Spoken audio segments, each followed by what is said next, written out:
All right, fifth lesson of chapter 16. We're now just kind of moving down the list here. So remember, these are our three formulas for non-right triangles, and that's where these notes are going to finish off here for chapter 16. So right now in lesson 5, we're going to look at the sine rule, which you probably heard in the past in geometry as the law of sines. Same thing. And then in lesson 6, we'll get into the law of cosines, or the cosine rule, for lesson 6. But again, keep in mind these are all used for non-right triangles. So that's kind of the theme here of the second half of chapter 16. The first half is all right triangles. The second half of chapter 16 is all non-right triangles. So here we go. One thing just is coming to mind right now that I want to warn you about is when you look at problems on the test, keep in mind you don't want to assume that there are right angles where there aren't. So that's oftentimes what students do is they look at a diagram, and it might be a three-dimensional diagram or whatever it is, but they see a triangle and they might see something that looks like it's 90 degrees, but there's no way of knowing for sure, and a lot of times they just assume it's a right angle. And so you got to be careful, make sure that you only use right angles where you know there are right angles. But again, this is now a formula that we can use for non-right triangles. So if we're looking at a case like this, if I am trying to solve for some missing information like angle C, that side length or that side length, how do we do that if it's not a right triangle, right? Because if it's a right triangle, we have things like Pythagorean theorem, we have our basic trig functions, SOHCAHTOA, but none of that's available if it's not a right triangle. So that's where formulas like this come into play. What you're seeing for the sine rule is a proportion. You'd never use all three of those at one time. You'd only be using two of those at a time. And so you're going to have something like this as a proportion, right? So you got two ratios that we're using to solve a proportion by cross multiplying. So just like we saw before, the lowercase letters represent side lengths, and the uppercase letters represent angles across from that side. So the whole premise for using the sine rule is somewhere in the diagram I have to have an angle and the side across from it in order to complete one of these ratios that I see. So in this case right here, I do know this is 83 degrees. I know the side across from it. So I do have one complete ratio. So that's what's going to allow me to use the sine rule. If you cannot complete a full ratio, then you can't use this formula, and that's where the next lesson for the law of cosines comes into play. Anyway, with this one right here, the directions most commonly are just going to say solve the triangle. So it's just a matter of finding anything that's missing.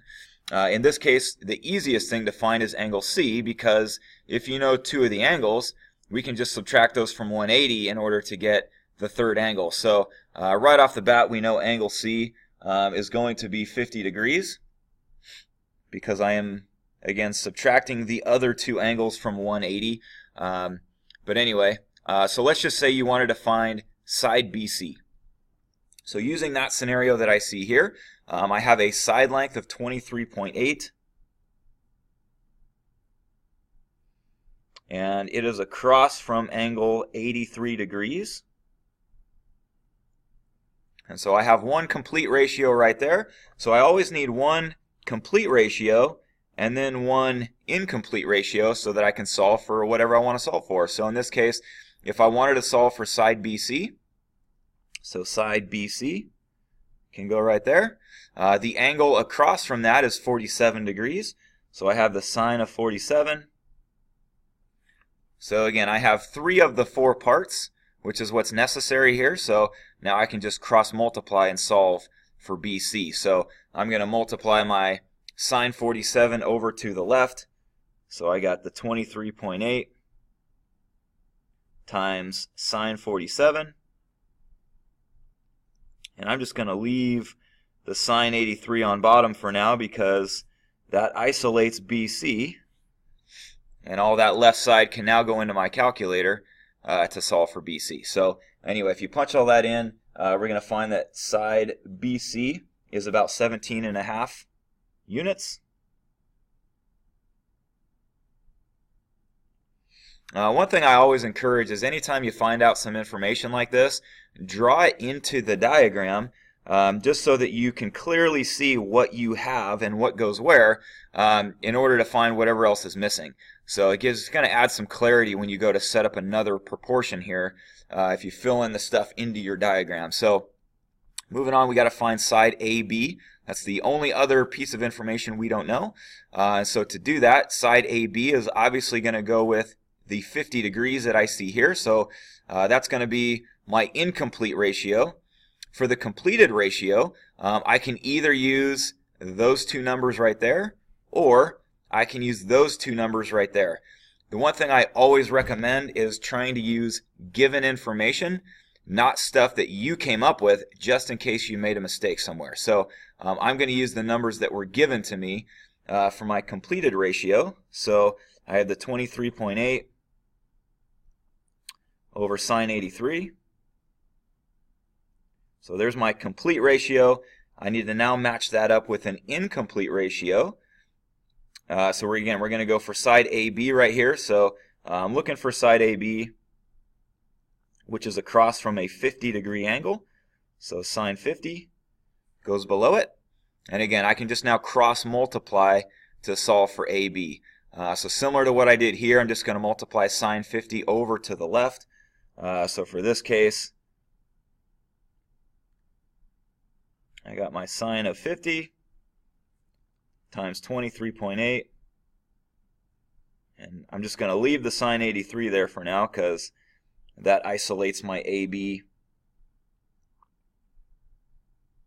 So if you stick all that into your calculator, we're going to come out with side AB that's about 18.4 units.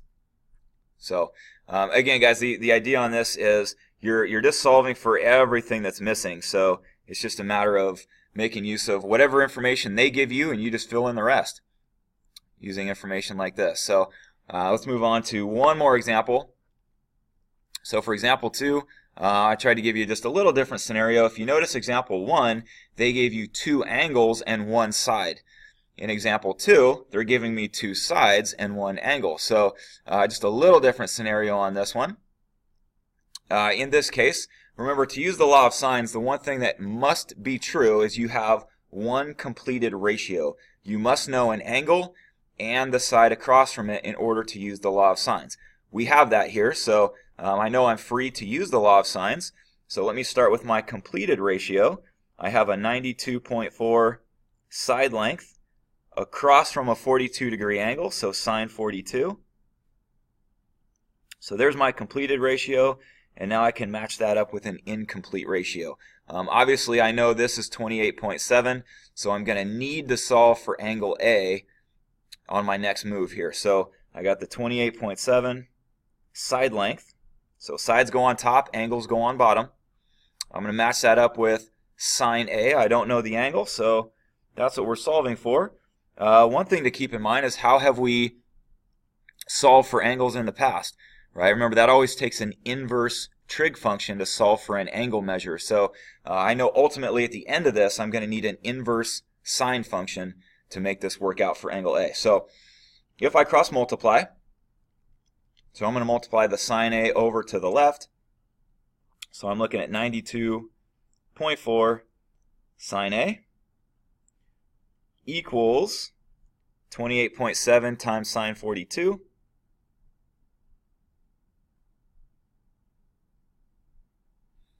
Get that all that on the screen for you.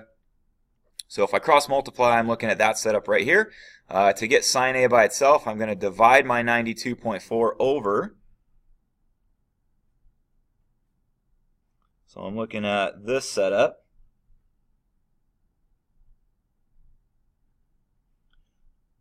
I know oftentimes, you're probably going to want to just put that into your calculator first, then divide the 92.4 over, and that's totally fine.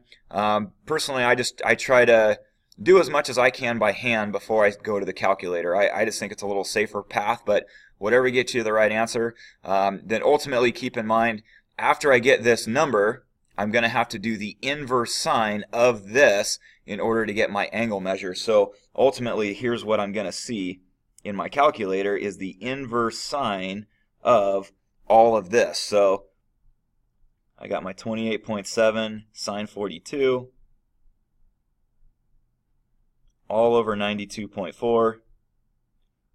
So when it's all said and done, that's what needs to be done in the calculator in order to get your angle measure. Probably the most common mistake on this is people will put all of this into their calculator, they get some kind of a decimal, and they either think that that's their answer, and so they leave it alone as some like little decimal answer, or they just get confused and they say, wait a minute, that doesn't make sense. I'm coming out with this little decimal. There's no way that my angle measure is less than 1 degree, and so they just think they did something wrong. But remember, if you just keep in mind, you're just not done yet. You got one more step of doing an inverse sine function to get your angle measure. So in this case, angle A is going to come out to be about 12 degrees.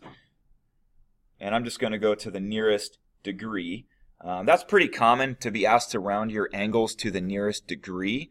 But again, it's just a matter of reading directions. So I'm just going to do that for now. So I know that's about 12 degrees, so I'm going to fill that into my diagram for angle A. And we just have 2 more pieces of information to find. I need angle C and I need side AB. The one that you kind of need to recognize first is, now that I know 2 of the angles, I can just subtract those from 180 in order to get angle C. And so now I can see that angle C is 126 degrees just by knowing that all 3 of those have to add to 180.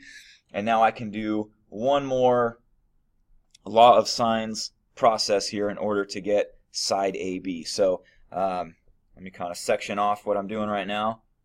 So now I just need to solve for side AB. Again, that's going to take a ratio that I know completely these 2 right here. 42 degrees is across from that side length. And that was given information, so I really like to use given information for this. So I got my 92.4 side length over a sine of 42 degrees. And there's my complete ratio. I'm going to match that up with an incomplete ratio right here. So side AB over the sine of 126. All right, and again, I can just cross multiply to get side AB, just like we've been doing so far. And if we do that right, and you can do the math and check this to make sure that you're doing it right, but we're going to get that last side as 111.7-ish, or about 112, if we're going to use 3 sig figs. Again, it's just a matter of following directions. If the directions say round to the nearest tenth, then round to the nearest tenth. If they say nearest whole number or nearest degree, so just follow directions. If the directions don't say, then go to 3 sig figs as always.